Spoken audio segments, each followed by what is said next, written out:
Quick reminder before we get started on this episode. This podcast is based on my personal experiences and isn't medical advice. You're standing at the grocery store looking at two products. One says gluten-free, the other says certified gluten-free. And now you're wondering, is there actually a difference? Is one safer than the other? Or is it just marketing? Because when you're gluten-free, especially when you're celiac, this isn't just a label, it's a decision. So in this episode, we're going to break down in a really clear, practical way what certified gluten-free actually means, how it compares to regular gluten-free labeling, and how I personally think about it when I'm deciding what to buy. And by the end, you'll have a much clearer sense of when it matters and when it might not. Let's dive in. Welcome to the Gluten-Free Engineer podcast. I'm your host, Carrie Saunders. In 2011, I was diagnosed with celiac disease, a moment that changed everything. But I was determined not to let it hold me back. With my 2 engineering degrees, I set out to reverse engineer the gluten-free lifestyle, breaking down recipes, safety tips, travel hacks, and everything in between to rebuild a life I love. Whether you have celiac disease, gluten intolerance, or simply choose to live gluten-free, this podcast is for you.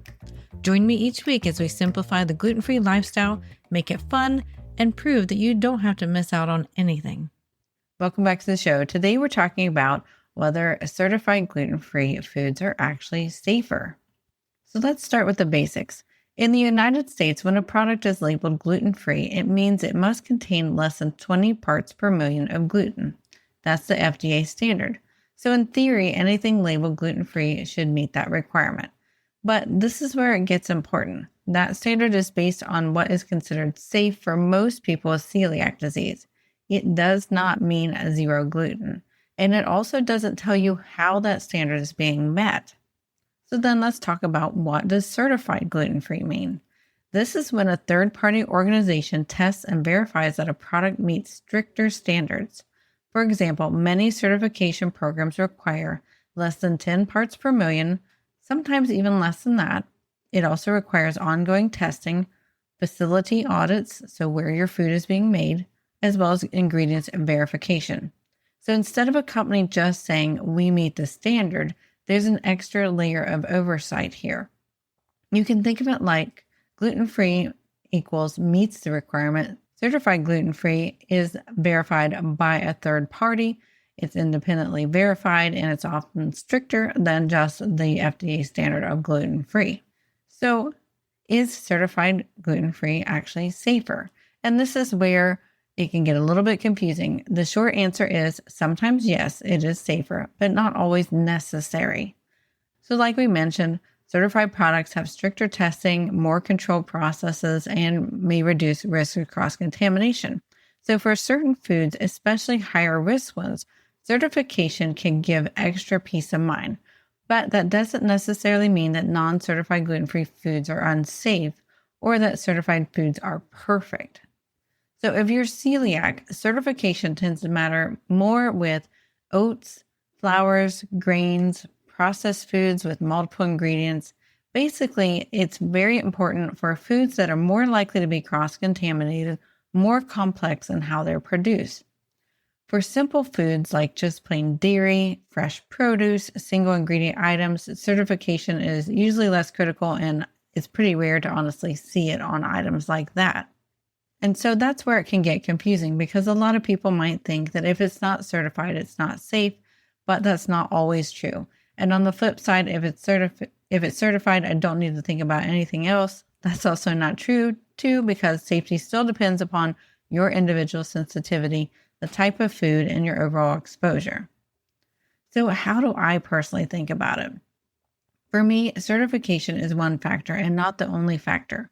I will also look at brands I trust, ones that I know have a really good reputation for not having cross-contamination issues with their food.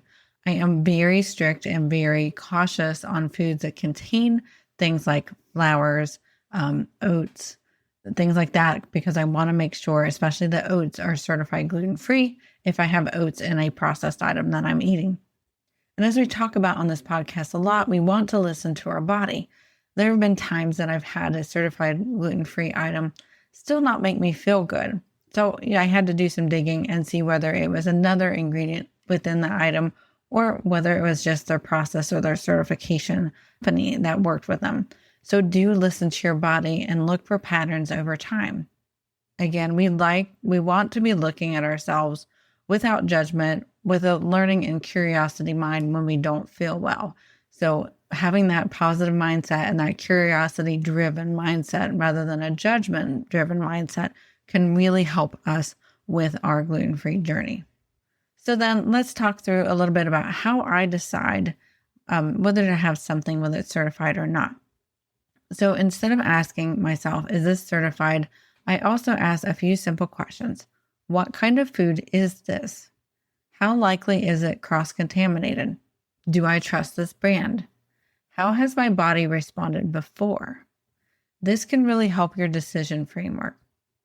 Because yes, if you're celiac, certified gluten-free is very important, especially when it's a processed food, but we're also looking at those foods that are also highly cross-contaminated, because that cross-contamination is what can really sneak into our systems and really make us feel not great at all. So I just want to reassure you that, especially in the beginning, you may not get this perfect. And we just need to have, like I said, that curiosity mindset as to what's going on. We also need to, give ourselves grace. We are not trying to be too careful. We are trying to support our body and what it needs.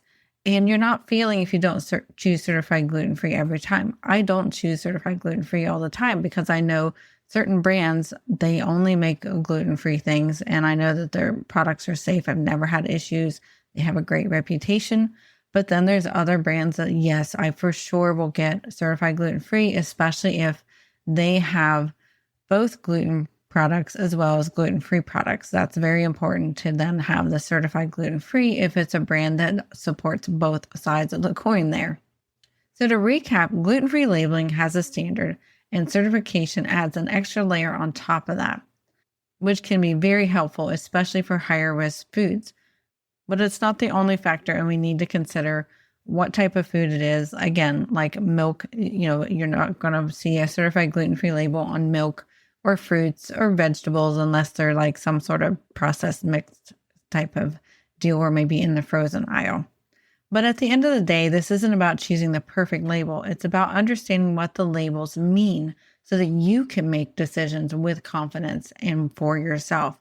Because the more you understand the system, the less you have to second guess yourself.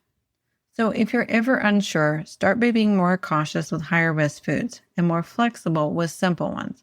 That balance makes gluten-free living feel much more manageable. Thank you for listening to this episode of The Gluten-Free Engineer. If you found value in this story, please share it with someone who might need encouragement on their own gluten-free journey.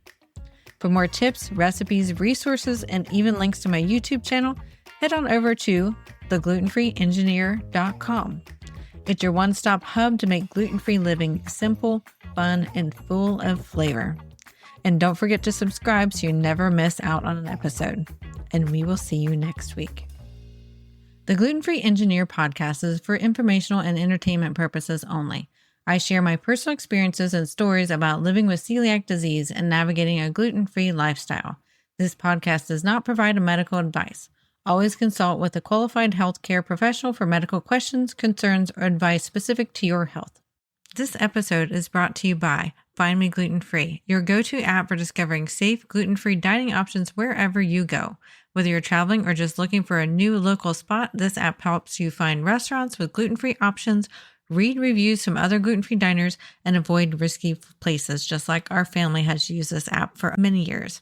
And here's the best part. Just for the Gluten-Free Engineer listeners, you can get an exclusive $5 discount on a premium membership. Head on over to theglutenfreeengineer.com/Find Me Gluten-Free, or check the show notes to grab your deal and make dining out stress-free, because eating out gluten-free shouldn't be a guessing game.